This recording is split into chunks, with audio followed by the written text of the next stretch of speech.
اعوذ باللہ من الشیطان الرجیم بسم اللہ الرحمن الرحیم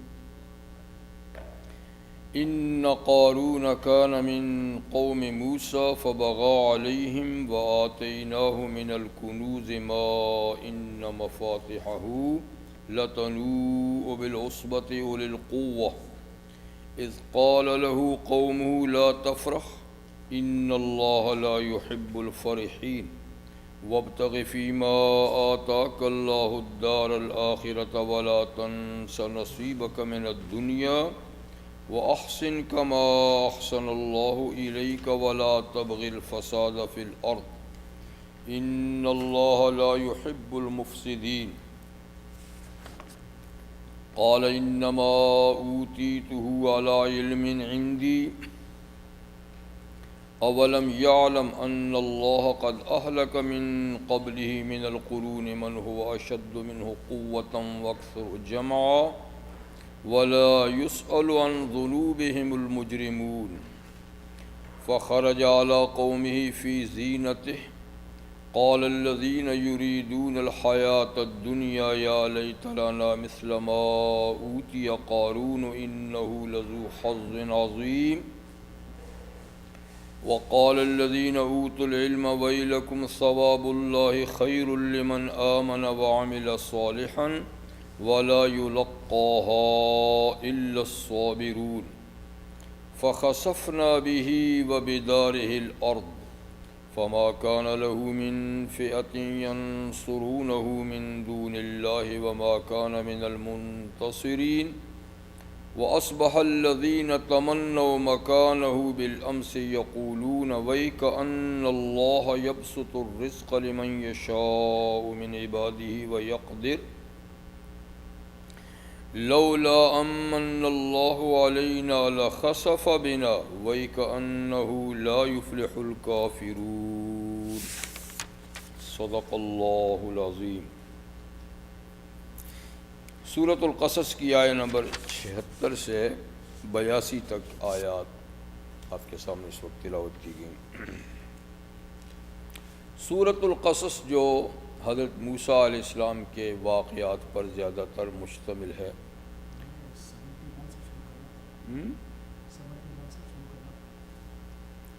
71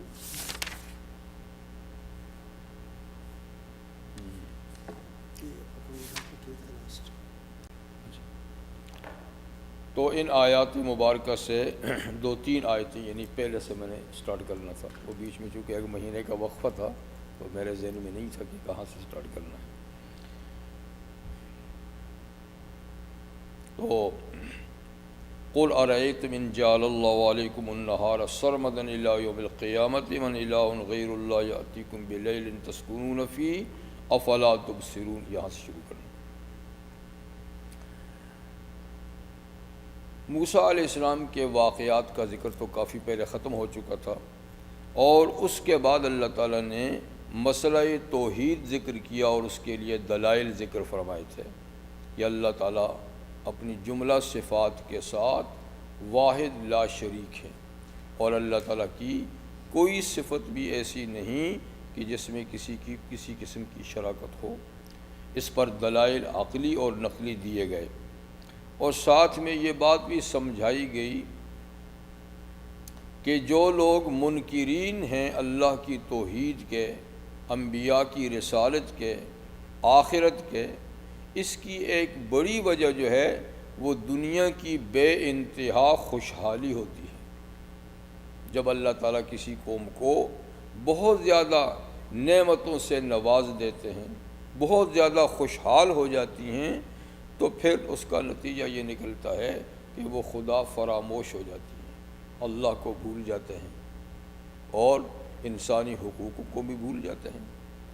پھر اس کا نتیجہ یہ ہوتا ہے کہ اللہ تعالیٰ ایسی قوموں کو پھر مٹا دیتے ہیں۔ تو فرمایا پیچھے گزر چکا تھا کہ وَكَمْ أَهْلَكْنَا مِنْ قَرْيَةٍ بَطِرَتْ مَعِيشَتَهَا، یعنی کتنی بستیاں، کتنے شہر اور کتنے ملکوں والے ہیں کہ جن کو ہم نے مٹا دیا، ہلاک کر دیا، اس لیے کہ بطرت معیشتہا، ان کی عیش و عشرت جو ہے، خوشحالی جو ہے، اس نے ان کو تکبر کے عروج پہ پہنچا دیا تھا۔ وہ خوشحالی میں اتنے متکبر ہو چکے تھے کہ کسی کی بات کو بات ہی نہیں سمجھتے تھے۔ تو اس کا نتیجہ یہ ہے کہ ہم ان کو بالکل ملیا میٹ کر دیا۔ فَتِلْكَ مَسَاكِنُ لَمْ تُسْكَن مِّن بَعْدِهِمْ، فرمایا یہ اب ان کی بستیاں ہیں ٹوٹی پھوٹی کھنڈرات، جی، کہ جن کے بعد ان کے بعد ان میں کوئی پھر آباد بھی نہیں ہوا۔ ایسا خوفناک منظر پیش کر رہی ہیں کہ بعد کے لوگ ان بستیوں میں دوبارہ آباد نہیں ہوئے، وہ نشان عبرت بنی ہوئی ہیں۔ الا قلیلا، مگر بہت کم، کوئی کسی ٹوٹے پھوٹے مکان کو مرمت کر کے رہے تو بہت کم، ورنہ اکثر وہ بستیاں اجڑی پڑی ہیں۔ وَكُنَّا نَحْنُ الْوَارِثِينَ، اور ہم ہی ان کے وارث ٹھہرے، کوئی ان کا وارث تک بھی نہیں بنا، ہم ہی ان کے وارث ٹھہرے۔ تو اب یہاں پر 2-3 آیات جو ہیں، اس میں پھر اللہ تعالیٰ اپنی قدرت کے دلائل بیان کرتے ہیں، اور پھر جو میں نے تلاوت کی آیات قارون کے سلسلے میں، تو قارون کا قصہ اللہ ذکر کر کے پھر لوگوں کو نصیحت دلاتے ہیں کہ دیکھو وہ بھی تو ایک بہت بڑا دولت مند تھا، جی، تو اس کی دولت کیا کام آئی؟ اللہ نے اس کو دولت سمیت ہی زمین میں دھنسا دیا۔ تو یہ ایک عارضی چیز ہے، اس کے اندر پڑھنے کے بعد انسان خدا کو بھول جائے تو وہ بڑا ہی ناعاقبت فراموش ہوتا ہے۔ تو پہلے دلائل توحید کے، فرما دیجئے ارأیتم کا معنی ہوتا ہے مجھے بتاؤ، لفظی معنی ہوتا ہے کیا تم نے دیکھا، لیکن یہاں لفظی معنی مراد نہیں ہوتا، اس کا معنی محاورے والا ہے کہ مجھے یہ بات بتاؤ۔ ان جعل اللہ علیکم النہار سرمدا، اگر اللہ تعالیٰ تم پر اس دن کو ہمیشہ دن ہی دن بنا لے، دن کے بعد رات نہ آئے، دن ہی دن رہے، الی یوم القیامہ، قیامت تک لمبا دن بنا دے، رات نہ آئے، تو اللہ قادر ہے، ایسا بھی کر سکتا ہے۔ اور اللہ نے اسی روئے زمین پر ایسے خطے بنائے ہیں جہاں دن ہی دن ہے، دن ہی دن ہے، اور کہیں طویل ترین دن ہے۔ تو زیادہ آبادی کا جو علاقہ دنیا میں ہے وہ تو ہے 12 گھنٹے 13-14 گھنٹے دن، یا کبھی اسی طریقے سے رات آتی ہے، یعنی 24 گھنٹے میں رات دن۔ لیکن جہاں زیادہ آبادی نہیں ہے، اطراف میں آپ قطب جنوبی یا قطب شمالی میں چلے جائیں تو دن رات بڑھتے چلے جاتے ہیں، کہیں مہینے کا دن مہینے کی رات، 2 مہینے کا دن 2 مہینے کی رات، 6 مہینے کا دن 6 مہینے کی رات، اور کہیں جہاں رات ہی نہیں، کہیں جہاں دن ہی نہیں۔ تو ایسا ہے، لیکن اللہ اس آبادی والے 24 گھنٹے دن رات والوں کو بھی اگر اللہ دن ہی دن بنا دے تو من الہ غیر اللہ، اللہ کے سوا کون خدا ہے، کون معبود ہے، یأتیکم بلیل تسکنون فیہ، کہ وہ تمہارے لیے رات لائے جس میں تم آرام کر سکو۔ تو اللہ دن ہی دن بنا لے تو کون ایسا معبود ہے جو رات لائے اور اس رات میں تم آرام کر سکو؟ اسی سے سمجھ لو اللہ کی قدرت کو۔ افلا تبصرون، کیا تم دیکھتے نہیں ہو کہ یہ کام اللہ کرے تو کر سکتا ہے، جی، اور کوئی نہیں۔ لیکن اللہ تعالیٰ نے ایسا نہیں کیا کہ دن ہی دن بنائے۔ وَمِن رَحْمَتِهِ جَعَلَ لَكُمُ اللَّيْلَ وَالنَّهَارَ، اور یہ اللہ تعالیٰ کی مہربانی سے ہے، رحمت سے ہے کہ اس نے تمہارے لیے رات اور دن دونوں ہی بنائے ہیں، رات اور دن دونوں ہی بنائے ہیں۔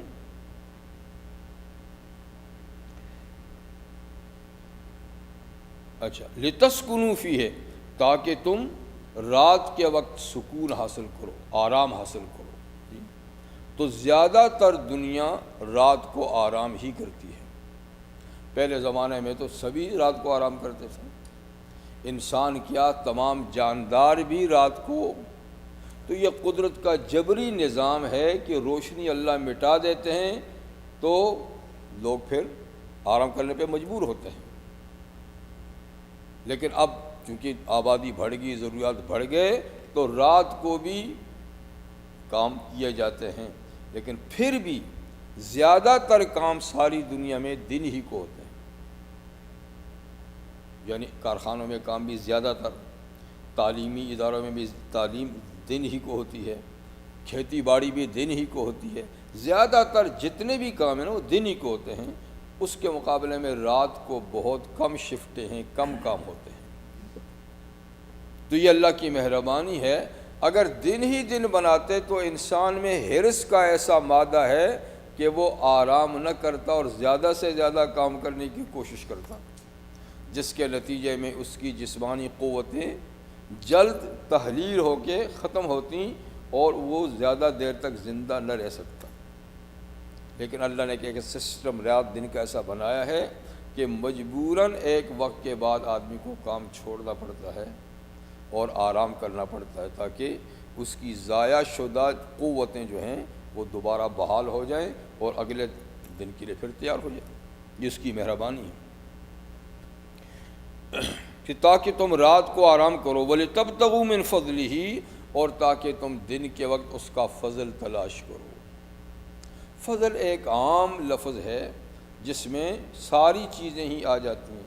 فضل سے مراد کسب معاش بھی ہے، روزی کمانے کی، اور اس میں کسب کمال بھی ہے، علم حاصل کرنا، اور کسی کی صحبت مجلس میں جانا، کسی کا واعظ سننا، یہ فضل میں یہ سب باتیں ہیں.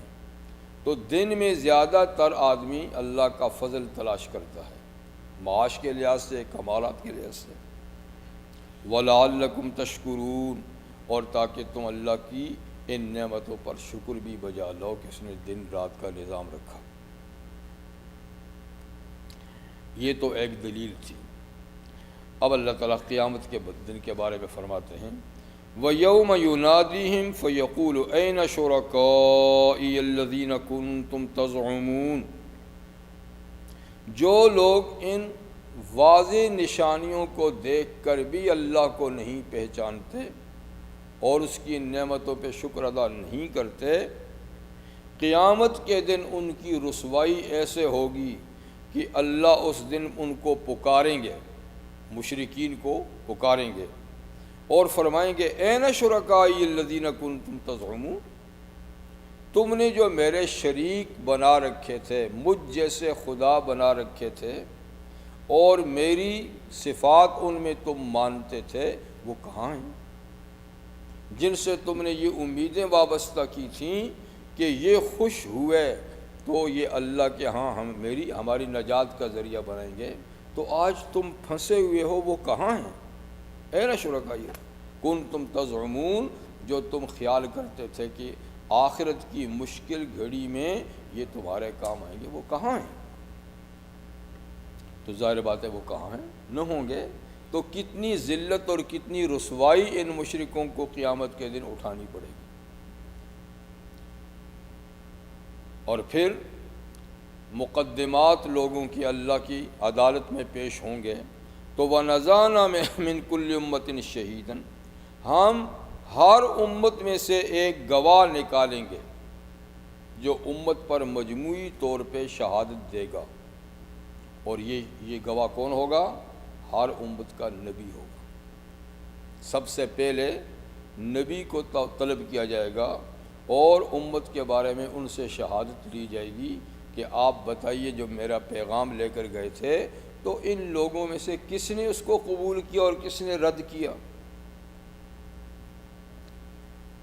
فَقُلْنَا هَاتُوا بُرْهَانَكُمْ، ظاہر بات ہے کہ کسی نے قبول کیا کسی نے نہیں کیا، تو پھر ہم کہیں گے ہاتوا برہانکم، تم اپنے دلائل لاؤ. اب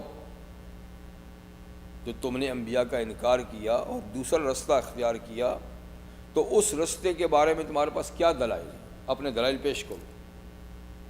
ظاہر بات ہے کسی کے پاس، مشرک کے پاس، گناہ گار کے پاس کیا دلیل ہے؟ کچھ بھی نہیں. تو یہ بھی ایک بڑی رسوائی ہوگی. فَعَلِمُوا أَنَّ الْحَقَّ لِلَّهِ، اس وقت وہ لوگ جان لیں گے کہ حق اللہ ہی کا ہے،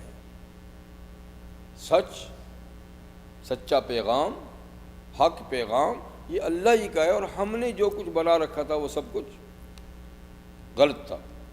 وَضَلَّ عَنْهُمْ مَا كَانُوا يَفْتَرُونَ، اور گم ہو جائے گا ان لوگوں سے وہ سب کچھ جو دنیا میں وہ گھڑتے تھے، جو انہوں نے اپنا دین اور مذہب بنا رکھا تھا، عقائد اور نظریات بنائے تھے، رسم و رواج کو دین بنایا تھا، وہ ساری چیزیں اس وقت ان سے گم ہو جائیں گی، یعنی بالکل کوئی چیز کارآمد ثابت نہیں ہوگی۔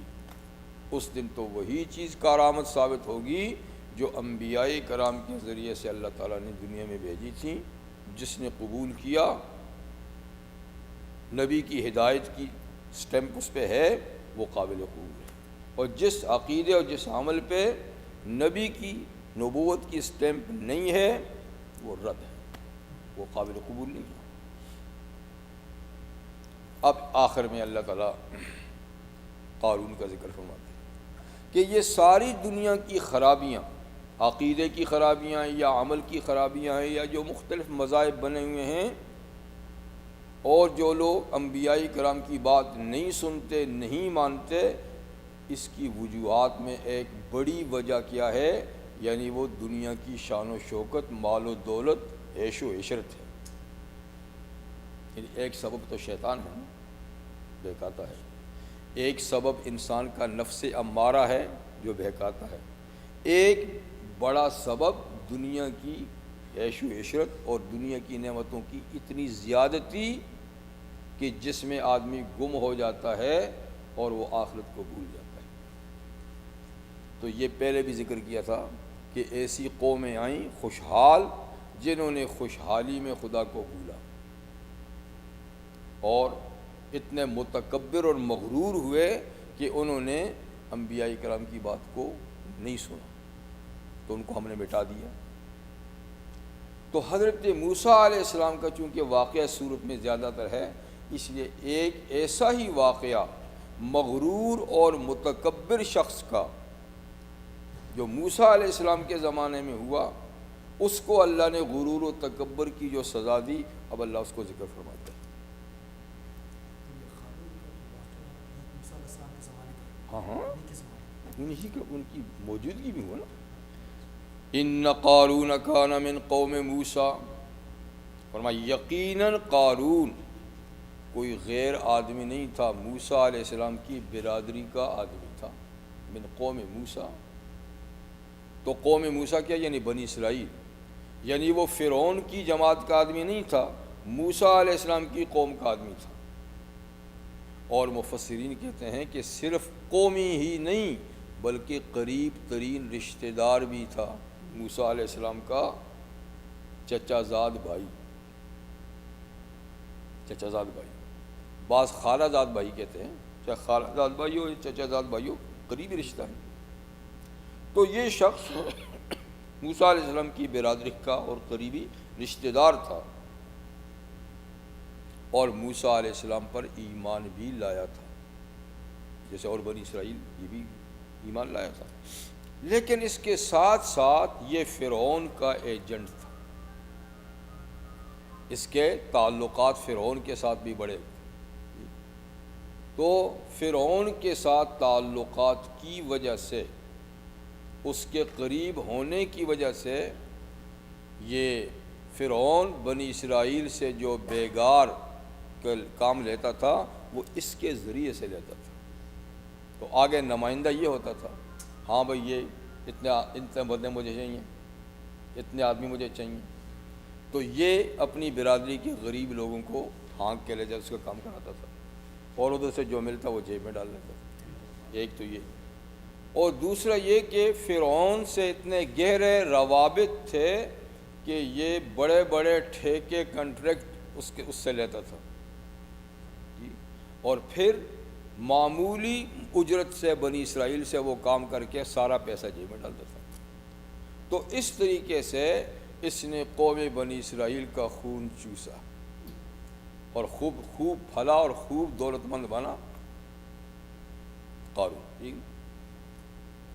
ایسا ہوتا ہے، آج بھی ہے یہ، اور آج سے پہلے دوروں میں بھی آپ جانتے ہیں کہ جب کسی ظالم حاکم کو ضرورت پڑتی ہے تو وہ کسی مظلوم قوم سے ایجنٹ لے لیتا ہے، ان کو بڑے بڑے القاب بھی دیتا ہے، سر فلاں سر فلاں، جیسے ہمارے زمانے میں انگریزوں کے زمانے میں گیا تھا، تو ایسے ہی ایجنٹ انہوں نے ہر قوم سے لیے اور ان کو سر کا خطاب دیا، کسی کو کیا خطاب دیا، پھر ان کو بڑی بڑی جاگیریں بھی دیں خوب، تاکہ اس کی برادری کو اس کے ذریعے سے ان سے کام لیے جائیں، پھر فوج میں ان کو بھرتی کیا، پھر یہ کیا، پھر وہ کیا۔ تو ہمارے ہاں بڑے بڑے سر آپ کو پتہ ہے ایسے گزرے جاگیردار وغیرہ، تو یہ بھی اسی ٹائپ کا آدمی تھا، تو بڑے بڑے ٹھیکے لیتا اور بنی اسرائیل سے معمولی اجرت پہ پھر ان سے کام لیتا اور ساری دولت اکٹھی کرتا تھا، لیکن ساتھ میں موسیٰ علیہ السلام پر ایمان بھی رکھتا تھا، تورات کی تلاوت بھی کرتا تھا جی، اور دل میں اس کو موسیٰ علیہ السلام سے بڑی کڑن تھی، حسد تھا کہ یہ دو بھائی، نبوت بھی ان کو مل گئی اور قوم کی سرداری بھی انہی کے پاس ہے، کیونکہ موسیٰ علیہ السلام سربراہ مملکت بھی تو موسیٰ علیہ السلام تھے نا، اور حضرت ہارون کے وزیر تھے، تو یہ نبوت کا منصب بھی ان کے پاس اور اقتدار بھی ان کے پاس اور دولت میرے پاس ہے، مجھے پوچھتے ہی کوئی نہیں، تو یہ اس کے دل میں تھی کہ یہ عجیب سی بات ہے، تو اسے اندر سے یہ جلتا ہی رہتا تھا، لیکن اوپر سے ہاں میں ہاں ملاتا تھا، یہاں تک کہ زکوٰۃ کا حکم آ گیا، اور زکوٰۃ بھی ہماری طرح 2.5% نہیں، 25%، تو موسیٰ علیہ السلام نے کہا بھائی جتنے دولت مند ہیں 25% زکوٰۃ ادا کریں۔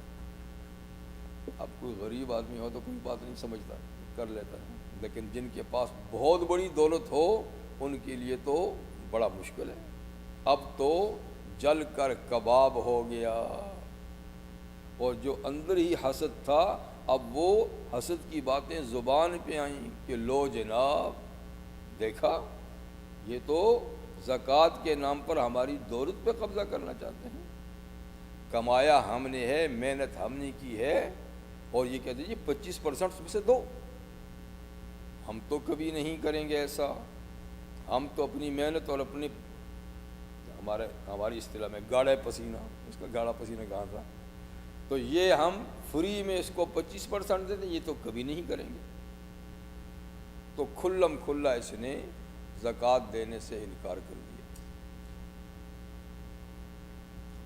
تو یہ ایسا ہی تھا جیسے سرور کونین صلی اللہ علیہ وسلم کے زمانے میں قریش مکہ کے جو سردار تھے نا، بالکل موسیٰ علیہ السلام اور حضور صلی اللہ علیہ وسلم کے ساتھ معاملہ قوم کے لوگوں کا ایسے ہی تھا، ان کو بھی سخت جلن تھی مشرکین مکہ کو، سرداران مکہ کو، کہ لو جناب بنی ہاشم کے پاس پہلے ہی بیت اللہ کی خدمات ہیں، حاجیوں کو پانی بھی یہ پلاتے ہیں، بیت اللہ کا کھولنا بند کرنا بھی، ان کو کھانا کھلانے کی خدمات بھی ان کے پاس ہے، اب نبی بھی ان میں ہو گیا تو ہمارے پلے کیا رہا، ہماری سرداری کیا ہوگی؟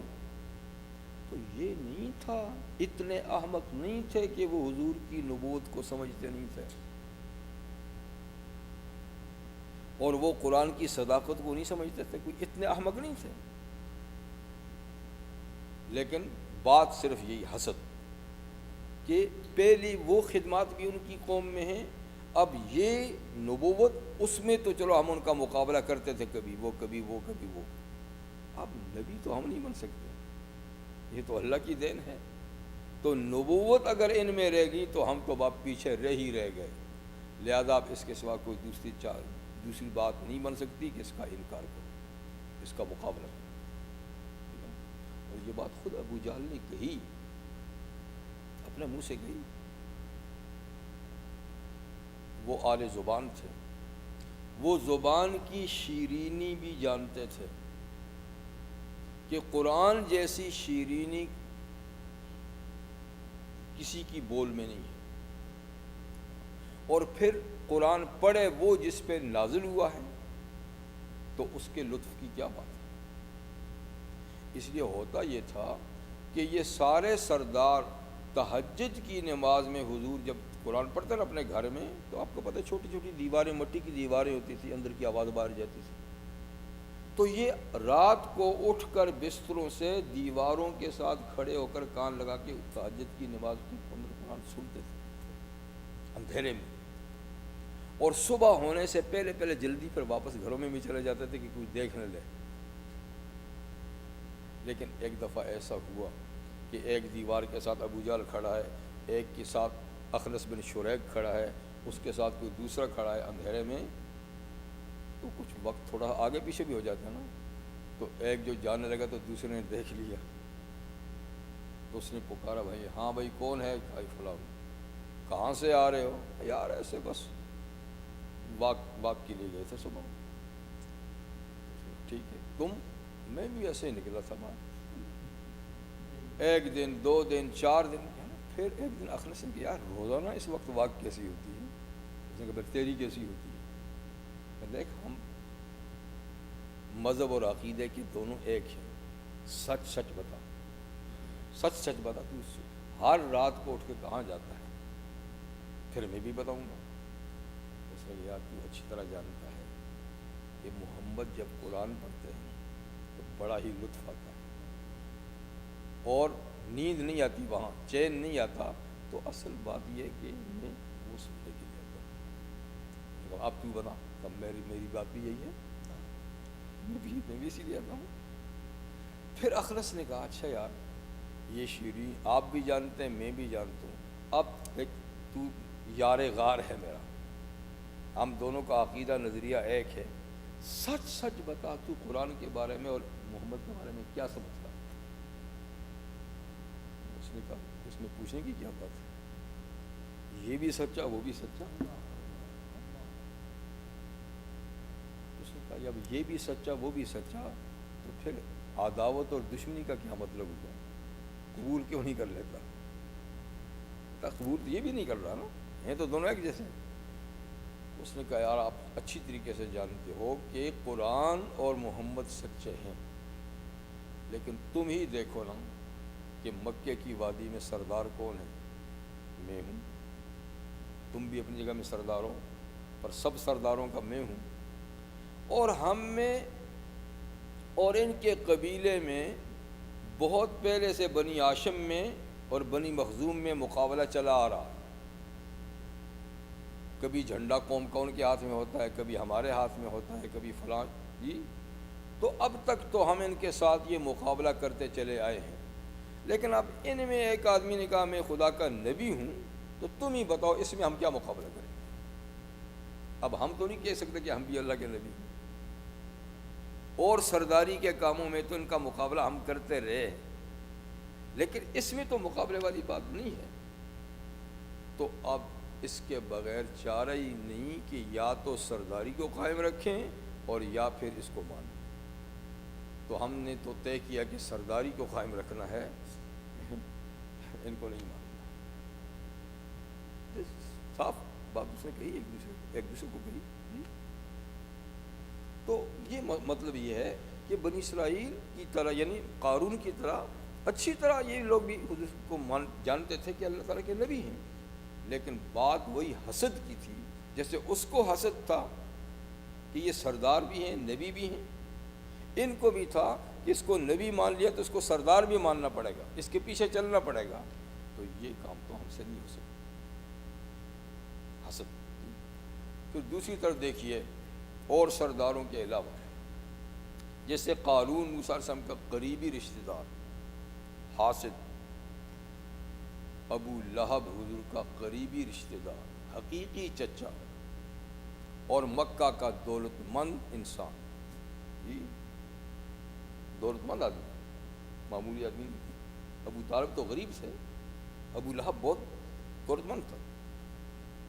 اس کا رویہ بھی حضور کے ساتھ وہی رہا جو قارون کا موسیٰ علیہ السلام کے ساتھ رہا، یعنی کتنی ایذائیں پہنچائیں اس شخص نے اپنے بھتیجے کو، اور نتیجہ رزلٹ بھی وہی نکلا جو اس کا نکلا قارون کا وہی ابو لہب کا۔ اللہ نے ایسی بیماری اس کے اوپر آخر میں لگائی کہ اس کے لاش کے قریب کوئی نہیں آتا تھا، اتنی بدبو اٹھتی تھی۔ آخر حبشی لڑکوں نے رسیوں میں لاش کو باندھ کر گھسیٹ کے کھڈے میں ڈالا، کوئی بیٹا بھی قریب نہیں آیا، اور اس کی پوری اللہ تعالیٰ نے اس کو زمین کے اندر پھنسا دیا۔ تو ایک جیسے معاملات موسیٰ علیہ السلام اور حضور صلی اللہ علیہ وسلم کو اپنی قوم سے پیش آئے۔ تو خیر فرمایا کہ قارون موسیٰ علیہ السلام کی قوم برادری سے تھا۔ فبغى علیہم، تو اس نے اپنی قوم کے خلاف بغاوت کی، سرکشی کی، قوم کے برخلاف سرکشی کی، یعنی تکبر کیا، غرور کیا، اطاعت سے سر پھیرا۔ اس کی وجہ کیا تھی؟ کا وجہ وہی دولت، بے پناہ دولت۔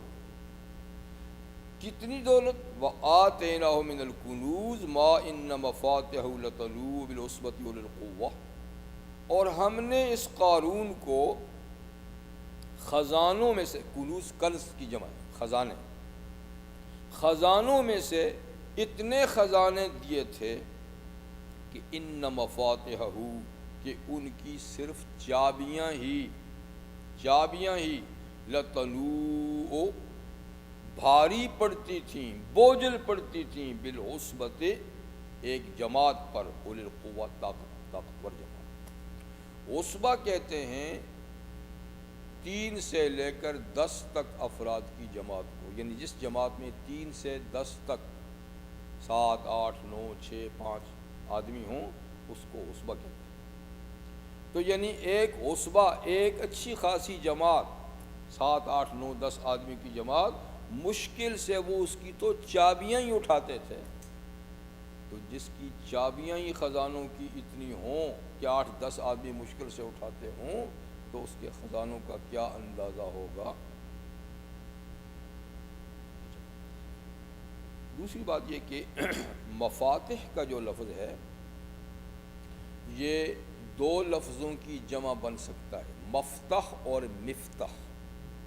میم کی زبر کے ساتھ ہو مفتح تو اس کی جمع بھی مفاتح ہے، اور میم کی زیر کے ساتھ مفتح ہو تو اس کی جمع بھی مفاتح ہے، اور میم کی زبر کے ساتھ ہو مفتح تو اس کا معنی ہوتا ہے خزانہ، اور زیر سے ہو تو اس کا معنی ہوتا ہے چابی۔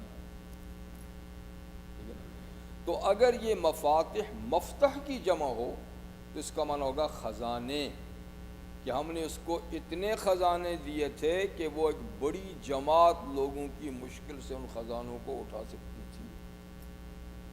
اور اگر یہ مفتح کی جمع ہو تو پھر اس کا معنی چابیاں، تو اس کو اتنے خزانے دولت کے دیے تھے کہ اس کی چابیاں ہی مشکل سے ایک جماعت اٹھاتی تھی۔ تو خزانوں سے مراد یہ ہے، یعنی اس کی جو الماریاں ہیں، شیلف ہیں، اس کے جو صندوق ہیں جن میں سونا چاندی ہو، جس میں زیورات ہوں، یا جس میں قیمتی پتھر ہوں، یا جس میں اچھے لباس ہو، اچھے برتن ہوں، یہ ساری چیزیں خزانے میں آ جاتی ہیں۔ تو اس قدر یعنی اس کے پاس مال و دولت تھی کہ مشکل سے اس کی چابیاں ایک جماعت اٹھاتی تھی۔ شیخ سعدی رحمہ نے ایک شعر کہا اس پر، قارون ہلاک شد کہ چہل خانہ گنج داشت، قارون ہلاک شد کہ چہل خانہ گنج داشت، یعنی قارون تباہ اور برباد ہو گیا، حالانکہ وہ چہل خانہ یعنی 40 کوٹھیاں خزانے کی رکھتا تھا، اس کا خزانہ، اس کی دولت 40 مکانوں میں محصور تھا۔ نوشی رواں نمرد کے نام نکول، اس کے مقابلے میں نوشی رواں ایک مشرک بادشاہ تھا ایران کا، لیکن وہ پبلک کے ساتھ بہت ہی زیادہ عدل و انصاف کا معاملہ کرتا تھا۔ کہتے ہیں وہ نہیں مرا اس لیے کہ نام نکو گزاشت، نیک نامی تو چھوڑ گیا نا پیچھے، کہ جب بھی کوئی ذکر کرتا ہے نوشی رواں عادل، نوشی رواں عادل، عادل اس کا نام نہیں ہے، عدل و انصاف کی وجہ سے یعنی لقب پڑ گیا، جب بھی نوشی رواں کا ذکر آتا ہے تو اس کو عادل کہتے ہیں۔ تو آدمی اپنے کردار اور اپنے اخلاق اور اپنے اعمال سے زندہ رہتا ہے۔ قارون کا جب بھی ذکر آئے گا تو برے لفظوں سے، فرعون کا جب ذکر کریں گے برے لفظوں سے یاد کریں گے، اور وہ بھی تو کافر ہے لیکن عدل کی وجہ سے اس کو عادل کہتے ہیں۔ تو مقصد یہ ہے کہ اللہ نے اس کو بہت خزانے دیے تھے۔ آج کے زمانے میں تو کئی قارون ہیں ماشاءاللہ۔ موسیٰ علیہ السلام کے زمانے میں تو ایک قارون تھا، لیکن آج کو جو دولت مند ہیں ان کی دولت کا اگر حساب کتاب لگایا جائے تو کئی قارون نکل آئیں گے، لیکن آخر کیا ہے، جب جاتے ہیں تو خالی ہاتھ۔ یہاں تو سمیٹ کے قانون بنے ہوتے ہیں، لیکن جب دنیا سے جانا ہوتا ہے تو خالی ہاتھ، کسی کو کفن تک نصیب نہیں ہوتا۔ اذ قال له قوم لا تفرح، جب اس قارون کو اس کی برادری کے لوگوں نے کہا، جب اس نے سرکشی اختیار کی، غرور اختیار کیا، موسیٰ علیہ السلام کے ساتھ حسد کا معاملہ کیا، تو قوم نے اس کو سمجھانے کی کوشش کی، اور قوم نے اس کو کہا لا تفرح، میاں اتراؤ نہیں، غرور اور تکبر نہ کرو اس دولت پر۔ فرح کا جو لفظ ہے نا، فرح، اس کے ایک تو معنی عام خوشی کے، خوش ہونا، لیکن خوشی کی بھی ایک لمٹ ہے، یہاں تک تو اس کو خوشی کہتے ہیں۔ اگر یہ خوشی یہاں سے آگے بڑھ جائے تو یہ پھر تکبر کی حدود ہے۔ جب اپنی حد سے خوشی آگے بڑھ جائے تو پھر وہ غرور اور تکبر بن جاتا ہے۔ تو فرح کا معنی خوشی بھی ہے، یہاں تک ٹھیک ہے، اور فرح کا معنی اترانا اور تکبر بھی ہے جب اپنی حد سے آگے نکلتے ہیں۔ دیکھیے قرآن حکیم میں اللہ تعالیٰ فرماتے ہیں قُلْ بِفَضْلِ اللَّهِ وَبِرَحْمَتِهِ فَبِذَلِكَ فَلْيَفْرَحُوا۔ اے محمد صلی اللہ علیہ وسلم آپ فرما دیجئے لوگو، بفضل اللہ، اللہ کے فضل پر اور اس کی رحمت پر، فَلْيَفْرَحُوا، تمہیں خوش ہونا چاہیے۔ یعنی کسی کو اللہ کا فضل اور اس کی رحمت حاصل ہو جائے تو اس آدمی کو اس نعمت پہ خوش ہونا چاہیے۔ تو وہاں فرح کا معنی جائز خوشی ہے، حد کے اندر کی خوشی ہے۔ یہاں لا تفرح، مت خوش ہو جا، یہ وہ جو حد سے آگے والی خوشی ہے، یعنی اترا مت، تکبر نہ کر، اتنا خوش بھی نہ ہو جا جو تجھے اپنی حدود سے نکال دے۔ ان اللہ لا يحب الفرحین، کہ بے شک اللہ تعالیٰ اتنا خوش ہونے والوں کو پسند نہیں کرتے، یعنی اترانے والوں کو، غرور و تکبر کی خوشی کرنے والوں کو اللہ پسند نہیں کرتا ہے۔ اس لیے فرمایا لا تفرح، اتنا بھی خوش نہ ہو جا۔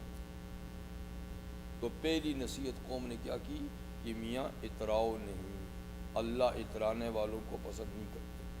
دوسری نصیحت وَابْتَغِ فِي مَا آتَاكَ اللَّهُ الدَّارَ الْآخِرَةَ، اور تلاش کر اس نعمت میں جو اللہ نے تجھے دی ہے، فی ما، اس نعمت میں، اس مال میں، اس دولت میں جو اللہ نے تجھے دی ہے، اس میں تلاش کر، کس کو؟ الدار الآخرہ، دار آخرت کو، یا ان سے آخرت کا گھر بنا۔ آخرت کا گھر یعنی اس کو اعلی حقوق میں تقسیم کر، مستحقین میں اس دولت کو خرچ کر، اور اس طریقے سے اپنی آخرت کا گھر بنا۔ اس لیے کہ آخرت کا گھر دنیا کے اعمال سے ہی بنتا ہے۔ آدمی جتنے یہاں عمل کرتا ہے اتنا اس کا آخرت میں گھر بنتا رہتا ہے، اس کی جنت آباد ہوتی ہے۔ وَلَا تَنْسَ نَصِيبَكَ مِنَ الدُّنْيَا، اور مت بھول اپنا حصہ اس دنیا سے۔ اس دنیا سے تیرا کتنا حصہ ہے اس کو مت بھول، جتنا تیرا حصہ ہے اس کو، اپنے حصے کو اپنے لیے خرچ کر۔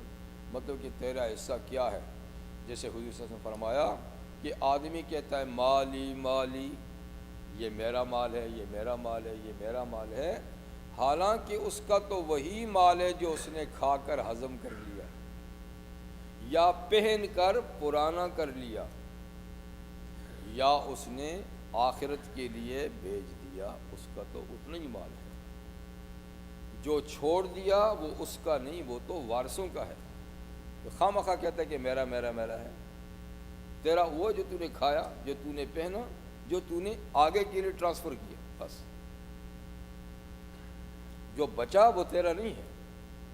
تو اس لیے فرمایا وَلَا تَنْسَ نَصِيبَكَ مِنَ الدُّنْيَا، تو اپنا حصہ دنیا میں مت بھول کہ تیرا حصہ کتنا ہے، وہ وہی ہے جو کھا لیا، جو پی لیا، جو بھیج لیا۔ تیسری بات قوم نے یہ کہی کہ وَأَحْسِن كَمَا أَحْسَنَ اللَّهُ إِلَيْكَ، نہیں، یہ چوتھی بات ہوئی۔ پہلی بات یہ کہ اطراء نہیں، دوسری یہ کہ دار آخرت اس مال میں تلاش کر، آخرت بنا، تیسری یہ کہ دنیا میں جو اب تیرا حصہ بنتا ہے اس کو بھولنا، چوتھی یہ کہ احسن کما احسن اللہ الیک، لوگوں کے ساتھ حسن سلوک کر اس مال کے ذریعے سے جیسے اللہ نے تجھے دے کر تجھ پر احسان کیا ہے۔ یہ تیری ذاتی چیز نہیں ہے، اللہ کا دین ہے۔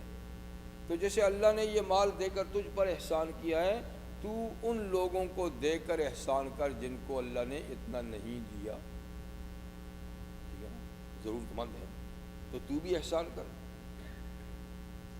پانچویں بات وَلَا تَبْغِ الْفَسَادَ فِي الْأَرْضِ، اور دیکھ اس دولت کی وجہ سے زمین میں فساد مت تلاش کر، یعنی اس کو عیش و عشرت میں خرچ کرنا اور اس مال کو ضائع کرنا، یہ کیا ہے؟ زمین میں فساد تلاش کرنا۔ تو فساد کا معنی قرآن اور سنت کے لحاظ سے فساد کہتے ہیں شریعت میں بگاڑ پیدا کرنا، شرعی قانون کو توڑنا، اللہ کی باندھی ہوئی حدود سے نکلنا، اس کا نام ہے فساد۔ تو یعنی آل حقوق میں اس کا حق نہ دے کر یہ زمین میں فساد تلاش کرنا، زکوٰۃ نہ دینا فساد ہے، مستحقین کی امداد نہ کرنا یہ فساد ہے۔ تو جو بھی غیر شرعی کام ہوگا نا وہ فساد ہے، تو فساد مت تلاش کر۔ ان اللہ لا يحب المفسدین، بے شک اللہ تعالیٰ فساد کرنے والوں کو پسند نہیں کرتے، یعنی جو شرعی قانون توڑتا ہے اللہ اس کو پسند نہیں کرتا۔ یہ قوم کی طرف سے 5 نصیحتیں اس کو آئی۔ اس نے جواب میں کیا کہا؟ قال انما اوتیتہ علی علم عندی، قارون نے قوم کی نصیحتوں کے بدلے میں کہا انما اوتیتہ علی علم عندی، یہ مال و دولت تو میرے علم کی وجہ سے مجھے ملا ہے، اس میں کسی کے دینے کی کیا بات ہے، اس میں کسی کے احسان کی کیا بات ہے، یہ تو میری ہنر مندی ہے، میری قابلیت سے ملا ہے، میری محنت اور میری جد و جہد سے ملا ہے۔ میں علم رکھتا تھا، کمانے کا علم، تو میرے علم کی وجہ سے ملا ہے، اس میں کسی کے احسان کی کیا بات ہے۔ یعنی گویا اللہ کا کوئی احسان نہیں ہے کہ میں آگے دوسروں پہ احسان کروں۔ یہ کافرانہ نظریہ ہے، یہ کافرانہ نظریہ ہے۔ مومنانہ نظریہ اور اسلامی نظریہ کیا ہے کہ مال اللہ کی دین سے ملتا ہے، کسی کی قابلیت سے نہیں ملتا۔ اگر قابلیت سے ملتا ہوتا تو جتنے دنیا میں پڑھے لکھے اور قابل لوگ تھے یا ہیں وہ سب سے زیادہ دولت مند ہونے چاہیے، اور جو جتنے ناقابل ہیں، بے علم ہیں، بے عمل ہیں، ان کے پاس تو کچھ بھی نہیں ہونا چاہیے۔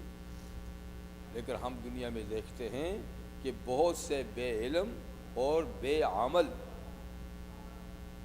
ڈھیروں مال ہیں ان کے پاس، اور کتنے ہی ڈگریاں لیے پھرتے ہیں، بڑے بڑے قابل لوگ ہیں اور ان کو جاب ہی نہیں ملتی۔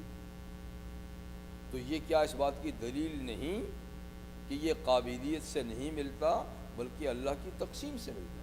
اور خود اللہ تعالیٰ فرماتے ہیں نحن قسمنا بینہم معیشتہم فی الحیات الدنیا، کہ ہم نے ان کی معیشت، ان کی بقائے زندگی کے اسباب ہم نے ان میں تقسیم کیے ہیں۔ اگر کسی کا علم ہی سمجھو چلو ہے، عقل ہی ہے، تو یہ علم کس نے دیا ہے، اور یہ عقل کس نے دی ہے، اور یہ طاقت کس نے دی ہے؟ یہ ساری چیزیں تو اللہ تعالیٰ کی دی ہوئی ہیں۔ تو اللہ تعالیٰ فرماتے ہیں اولم یعلم، کیا یہ قارون جانتا نہیں، اس کو یہ پتہ نہیں، ان اللہ قد اہلک من قبلہ من القرون، کہ اللہ تعالیٰ ہلاک کر چکا ہے اس سے پہلے کئی امتوں کو، یا قرون کا معنی امتیں، کیسی امتیں؟ من ہوا اشد منہ قوتاً و اکثر جمع، وہ امتیں جو اس سے بھی زیادہ طاقتور تھیں اور اس سے بھی زیادہ ان کا جتھا اور پارٹی تھی، یعنی اس کے پاس بھی پارٹی تو تھی، کہتے دو کم از کم 250-300 لوگ اس کے پاس ہر وقت رہتے تھے، اور ایسے جی حضوریے کہ اس کی ہر بات میں ہاں ملاتے تھے۔ یہ بھی بہت بڑا غرور اور تکبر کا ذریعہ ہوتا ہے، ایسے رفیق اور ساتھی مل جائیں جو ہر غلط بات، ہاں جی صاحب آپ نے تو بالکل ٹھیک کیا ہے، آپ تو بالکل ٹھیک کر رہے ہیں، تو یہ بھی انسان کو بگاڑتے ہیں۔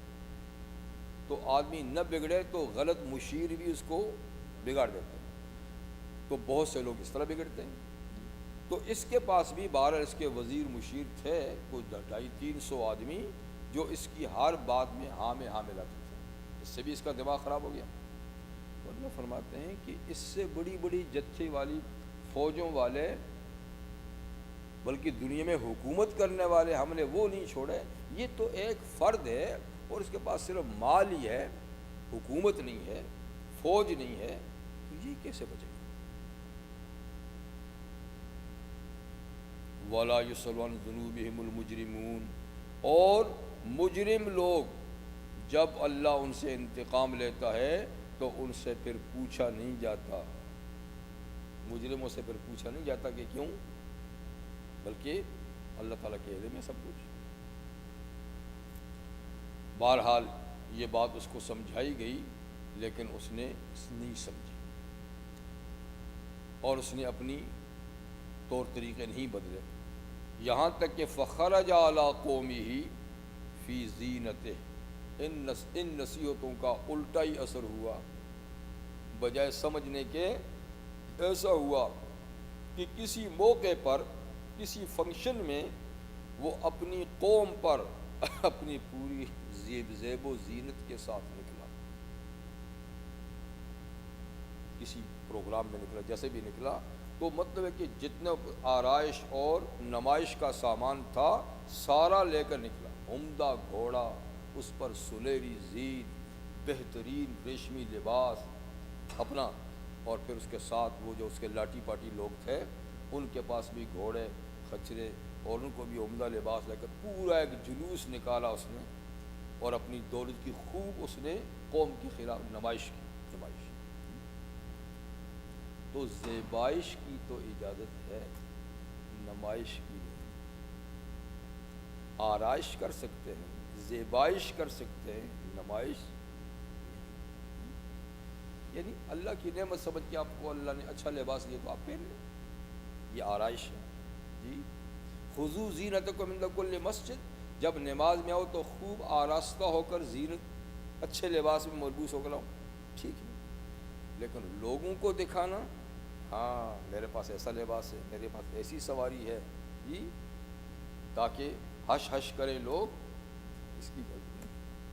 تو اس نے اسی طرح اپنی زینت کی نمائش کی کہ پورے کر و فر کے ساتھ نکلا باہر۔ اس کو اس حالت میں دیکھ کر کچھ لوگوں کی رال ٹپکنے لگی۔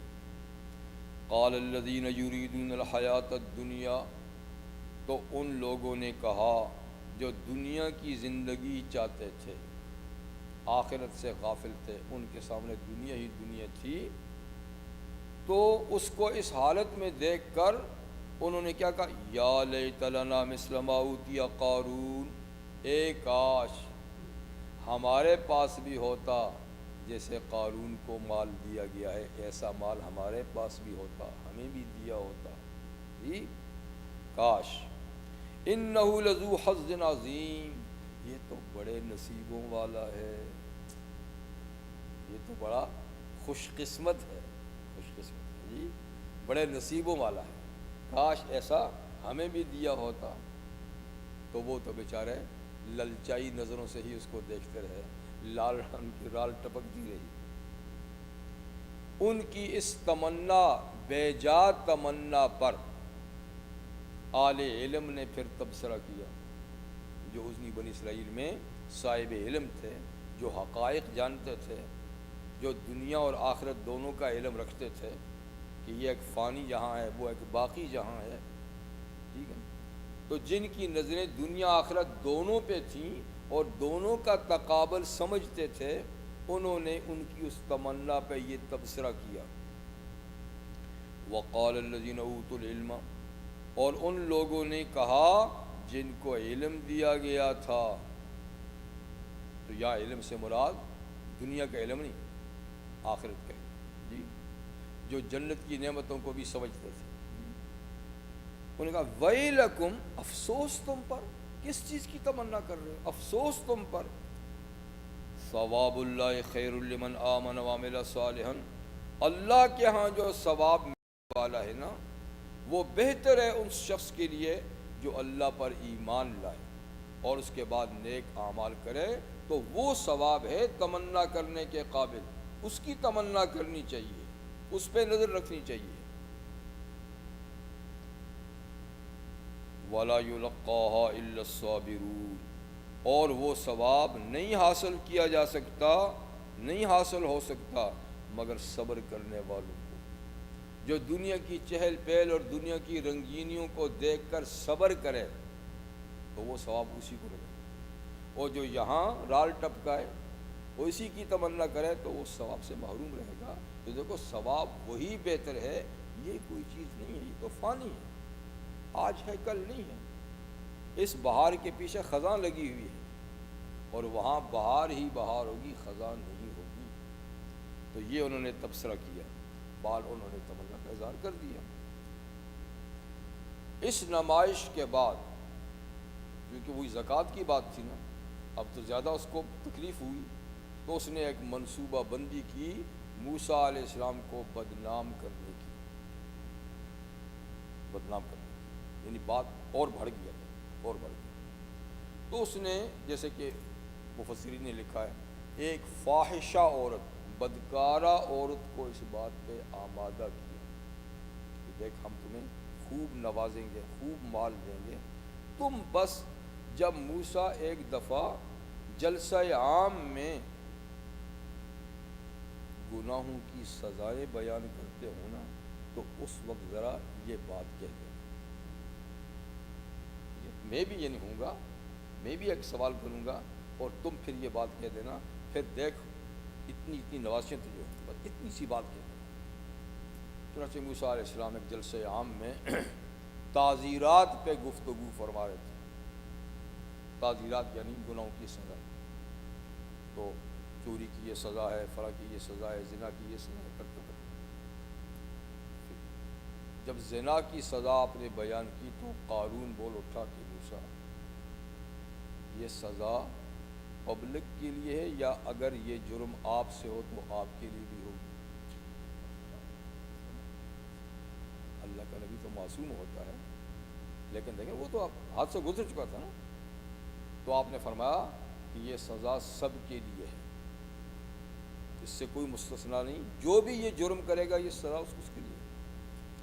اس نے پھر اس عورت کو اشارہ کیا، اٹھ کے لگی بول کہ موسیٰ نے مجھ سے یہ ایسا کیا، اٹھی اور اس نے کہہ دیا کہ آپ نے میرے ساتھ ایسا، یہ بات سنی کہ موسیٰ علیہ السلام تو ویسے ہی جلالی تھے، یہ موسیٰ علیہ السلام سخت جلال میں آئے کہ لوگ میری نسبت ایک ایسی اور مجمع عام میں،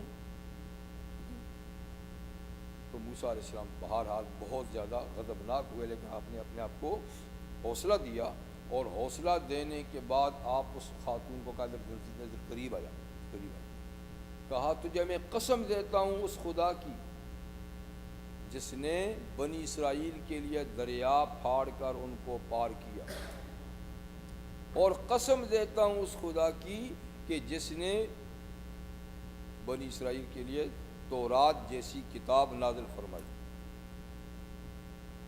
کہ تو یہ بات سچی کہہ رہی ہے یا تجھے کسی نے اکسایا ہے؟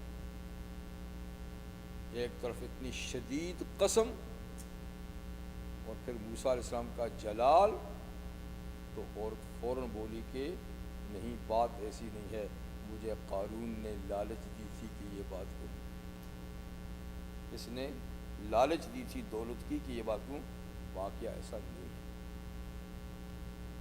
یہ کہنا تھا اس کا کہ موسیٰ علیہ السلام اپنے ممبر سے اترے، جہاں تقریر کر رہے تھے، اترے زمین پہ، خوب گریا و زاری کی اللہ تعالیٰ کے سامنے، کہا کہ یا اللہ اب بس بہت ہو گیا ہے، اس شخص نے ستانے کی حد کر دی ہے، تو اب بلا تاخیر اس کو سزا دے، اب سزا دینے میں تاخیر نہیں، بہت میں نے صبر کر لیا اس کی باتوں پر، اب تو بات حد سے آگے بڑھ گئی ہے۔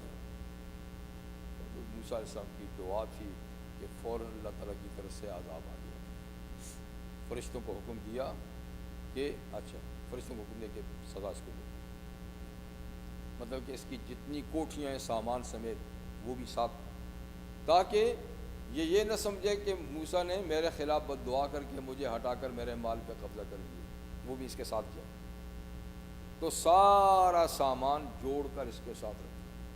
موسیٰ سے ہم نے کہہ دیا کہ اس پہ ابھی ابھی عذاب آنے والا ہے، اس کے جتھے اور پارٹی کے جتنے لوگ ہماری طرف آنا چاہتے ہیں توبہ کر کے وہ آ جائیں، جو نہیں آنا چاہتے وہ بھی اس کے ساتھ ہی جائیں گے۔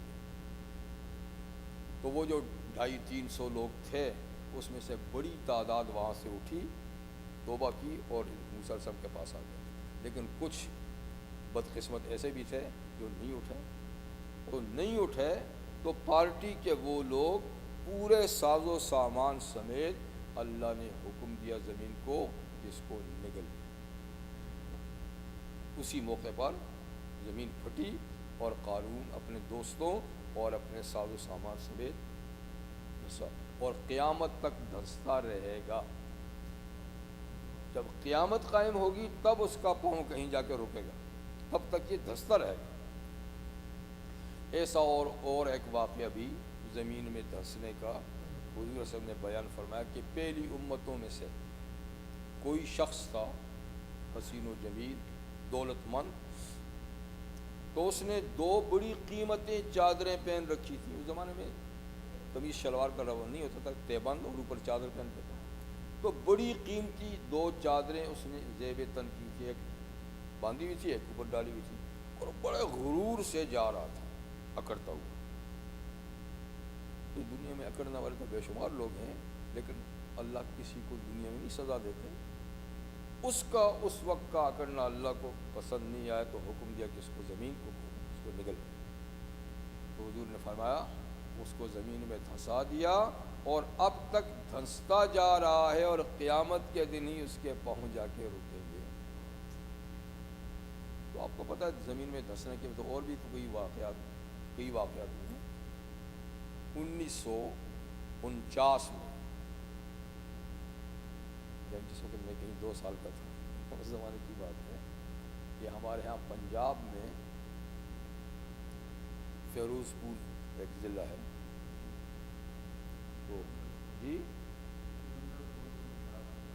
ہاں، تو فیروز پور کے علاقے میں کوئی پرائمری اسکول تھا، اور بچے اس میں گئے ہوئے تھے، اسکول لگا ہوا تھا، کہتے ہیں اچانک پورے کا پورا اسکول بچوں سمیت زمین میں دفن ہو گیا، اور کچھ نہیں، اچانک کوئی زلزلہ آیا، کوئی کچھ ہوا، نہ ٹھیک ٹھاک بچے پڑھ رہے ہیں، اپنی کلاسوں میں لگے ہوئے ہیں، استاد پڑھا رہے ہیں، اچانک ہی پورا اسکول بچوں سمیت زمین میں گڑ گیا، غائب ہو گیا۔ کیوں ہو گیا یہ اللہ بہتر جانتا۔ اس کے علاوہ بڑے دنیا میں زلزلے آتے ہیں، آپ کو پتہ ہے، تو زلزلوں میں کتنے لوگ جو دھنس جاتے ہیں، تو زمین میں دھنسنے کا عذاب متعدد ہوا۔ اللہ تعالیٰ اس کا ذکر فرمایا کہ ہم نے قارون کو بھی اس طریقے سے مال و دولت سمیت زمین کو دھنسا۔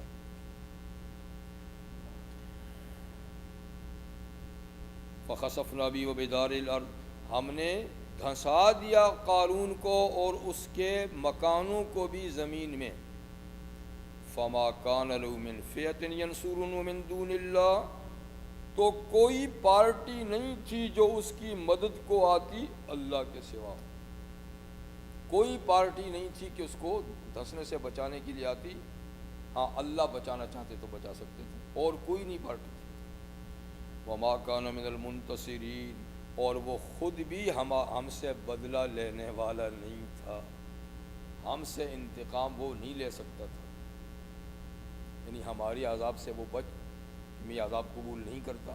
جیسے باتیں دنیا میں ہوتے ہیں، لڑ پڑتے ہیں، تو نہ اس میں سکت تھی کہ ہم سے بدلہ لیتا، نہ کوئی جتھا اور پارٹی تھی کہ اس کی مدد کو آتے، اور وہ سب کچھ زمین میں غارت ہوگی.